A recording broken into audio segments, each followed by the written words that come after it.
அதுக்கப்புறமா நான் நடிப்பை கற்றுக்கிட்டது இல்லை, நான் எனக்கு கூத்துப்பட்டில் கோர்ஸ் இருக்குது. அது முதல்ல ஆக்டிங் கோர்ஸ் அப்படின்னு முதல்ல சொல்லிட்டு இருந்தாங்க. அப்புறம் நான் அங்கே போய் செஞ்சப்பாந்து இருக்குது இந்த ஆக்டிங் கோர்ஸ் இல்லை, ஆக்டர் ட்ரைனிங் கோர்ஸ் அப்படின்னு. அதான் நடிப்பு பயிற்சி இல்லை, நடிகனுக்கான பயிற்சி. நடிகனுக்கான பயிற்சியில் நடிகன் நடிப்பை உணரணும் அப்படின்னு சொன்னாங்க. ஸோ உணர்றதுக்கு நம்மக்கிட்ட தான் இருக்குது அப்படின்னு ஒன்று இருக்கும். ஆனால் நான் என்கிட்ட இருந்த உணர்ந்தது நான் சீரியல் நடிக்கும்போது தான். இது வந்து நிச்சயமாக நீங்கள் இருப்பீங்கன்னு சொல்லலை. சீரியல் நடிக்கும்போது எனக்கு முதல்ல வாய்ப்பு கொடுத்தது சிஜி பாஸ்கர் சார். பெண் சீரியல் சீதா மேடமோட பையனாக நடித்தேன். நானும் தினேஷும் நடித்தோம். எங்கள் கூட நடித்த இருப்பீங்க தான் இருக்காங்க.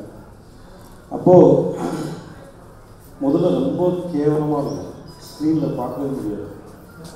எப்படி டெவலப் ஆச்சுன்னா, அது இந்த வாரம் நடிப்போம், உடனே முதல்ல பொண்ணே நான் ரொம்ப படப்படன்னு பேசுவேன், பயத்தில் பேசுவேன். டப்பிங் மூலம் நான் பேசலை. ஒரு 3 மாதம் எனக்கு மேலே வேற ஒருத்தர் பேசினாங்க. அப்புறம் வந்து ஒரு மாதிரி ரொம்ப நர்வஸாக இருப்பேன். என் கவுண்டரில் வெயிட் பண்ணுவேன். அது பேச தப்பு டைலாக பேச திரும்பி சும்மா இருந்துவேன். இவ்வளோ தான் இருந்தது. என்னை தூக்கலான்ற அளவுக்கு தான் இருந்தாங்க. ஒரு 3-4 மாதம் கழிச்சு மெல்ல மெல்ல டெவலப் பண்ணேன். அப்போ நானே டப்பிங் பேச கற்றுக்கிட்டேன். அப்படி தான் நான் என்னை சீரியலில் வளர்த்தேன். அதுக்கப்புறம் நிறைய சான்ஸ் நான் சீரியலாக தேர்ந்தேன், எனக்கு கிடைக்கல. அதுக்கப்புறம் தான் நான் சினிமாவுக்கு போனேன். ஆக்சுவலி பெருசாக ஆயிடுச்சு. ஸோ அதனால் இங்கேருந்து தான் நான் முதல்ல வந்தேன். ஸோ உங்களெல்லாம் சந்தித்து நான் இந்த வேலையில் இப்படி எல்லாரோடையும் சேர்ந்து சந்திக்கல. நான் ரொம்ப பெருமையாகவும் சந்தோஷமாகவும் இருக்குது. நீங்களாம் நல்லா இருக்கணும். அந்த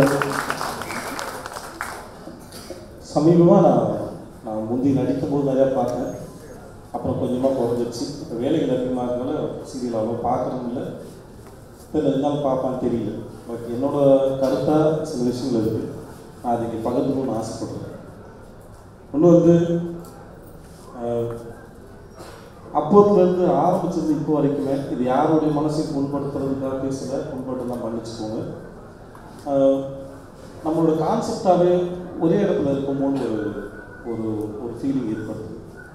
இன்னும் சிந்தனைகளில் வேறு வேறு வரணும், இன்னும் நிறைய எக்ஸ்பெரிமெண்ட் பண்ணுவோம். இல்லை சீரியலை கண்டிப்பாக பண்ணலாம், அதுக்கு நிறைய வாய்ப்புகள் இருக்குது.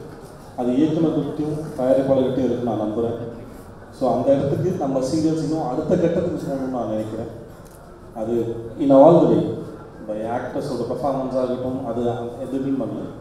பட் ஒர்க்கு, ஸ்டோரி, அது ப்ரெசென்ட் பண்ணுற விதம், இது எல்லா இடத்துலையும் இது அடுத்த கட்டத்துக்கு போகணுங்கிறது எனக்கு இருக்கும். அது என்னோடய கோரிக்கையும் கூட. அண்டு இங்கே வந்து வேற்றுமொழி சீரியலை வந்து இங்கே மொழிபெயர்த்து விடுறதுங்கிறது ரொம்ப கஷ்டமாக இருக்குது. அது இருக்கக்கூடாதுன்னு நான் நினைக்கிறேன். அது வருத்தமாக இருக்குது. ஏன்னா நான் சீரியல் நடிக்கும்போது அதுதான் என்னோடய வருமானம், என் குடும்பத்தோட வருமானம். அதை சார்ந்து தான் நான் வாழ்ந்து. அப்போ ஒவ்வொருத்தருக்கும் இந்த வருமானங்கள் முக்கியமாக இது ஒரு தொழில். இது பாதிக்கப்படுறதுங்கிறது அதுவும் இன்னொரு இடத்துல வந்து அது ஏற்கனவே இங்கே வாழ்ந்துட்டு இருக்க இந்த தொழிலை பாதிக்கிறதுங்கிறது அது ரொம்ப வருத்தமாக இருக்குது. அது தயவு செஞ்சு மாறும். இதை வந்து மற்ற சேனல்ஸும் சரி எல்லாருக்கும் புரிஞ்சுக்கணும்னு நினைக்கிறேன். அதுக்கேற்ற மாதிரி நம்மளோட சீரியல் பண்ணுற சிந்தனைகளும் மாறும்னு எதிர்பார்க்குறேன். இதுதான் என்னோட விருப்பமாக ஆசை. உங்கள் எல்லாரும் சந்திச்சது மகிழ்ச்சி. நீங்கள் கண்டினியூ பண்ணுங்கள், நான் அப்படி கிளம்பிடுவேன். நன்றி. எங்களுடைய முதலாவது பொதுக்குழு இது பதவியேற்று. இந்த பதவியேற்றதில் வந்து நாங்கள் வந்து நிறைய விஷயங்கள் பண்ணிகிட்டு இருக்கோம். நிறைய மருத்துவமனைகளில் வந்து நம்மளுடைய கலைஞர்களுக்கு இலவசமான முறையில் மருத்துவ வசதி பண்ணுறோம். முடிஞ்ச அளவுக்கு 5 சீட்டு இன்ஜினியரிங் சீட்டு நாங்கள் வந்து இது வரைக்கும் சின்னத்திரை வரலாற்றிலே கிடையாது. இப்போ தான் வந்து 5 சீட்டு இன்ஜினியரிங் சீட்டு வாங்கி கொடுத்துருக்கோம். அதே மாதிரி ஒவ்வொரு கலைஞருடைய பிரச்சனைகள் எதுவாக இருந்தாலும் யூனியனை தேடி வந்தீங்கன்னா அதை சால்வ் பண்ணுங்கிற அளவுக்கு நாங்கள் நல்லது செஞ்சிட்ருக்கோம். இது முதலாவது பொதுக்குழு. இது கலைஞர்களுக்காக உள்ள பொதுக்குழு.